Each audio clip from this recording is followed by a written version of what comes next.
मला असं वाटतं नवरा बायको हे एकमेकांचे खरे व्हॅलेंटाईन असतात. कितीही वादावादी असली तरी मनातून प्रेमाचं एक अतूट बंधन असतं. नवरा बायकोच्या ह्या आंबट गोड नात्यावर एक गमतीशीर कवितेचं शीर्षक आहे बायको. कुणीतरी फेसबुकवर पोस्ट केलं परवा सर्व गुण संपन्न बायको म्हणे असते केवळ अफवा. एकतर फक्त सुंदर असेल नाहीतर फक्त हुशार. चुकून माकून दोन्ही असली तर मग भांडखोर असेल फार.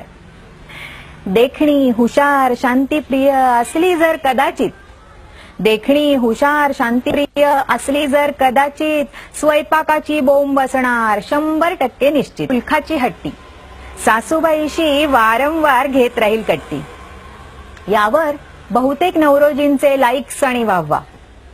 हो खरंच सर्व गुण संपन्न बायको म्हणे असते केवळ अफवा. आता यावर उत्तर द्यायलाच हवं. भले शाबाश पुरुष प्रधान, आपल्याला गुणांचं फारच ज्ञान. वेळ काढून आरशात जरा निरखावं स्वतःचं ध्यान. बायको हवी सुंदर. बरं सौंदर्याची व्याख्या काय?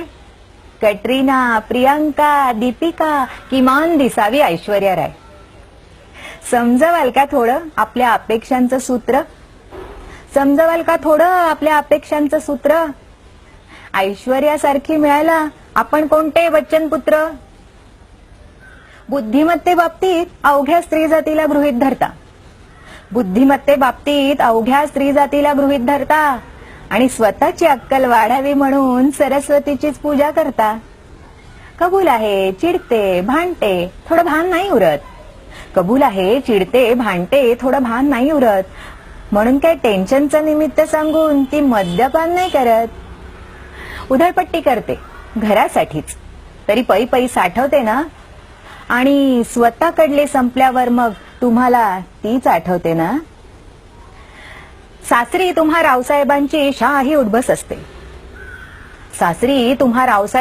शाही उठबस असते तरी दुसऱ्याच दिवशी काटे टोचतात. घरची ओढ लागते. मग लाडाकोडाची ती राजकुमारी कशी बरं घरदार सोडून येते.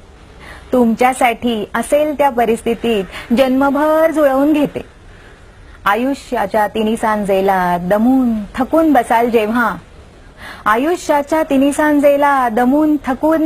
जेव्हा केवळ तीच असेल सोबतीला एवढे लक्षात ठेवा. सुख दुःखाच्या त्या संगिणीचा मग तुम्हालाच वाटेल हेवा. आणि तिला बघून स्वतःच म्हणाल सर्व गुण संपन्न बायको नसते केवळ अफवा.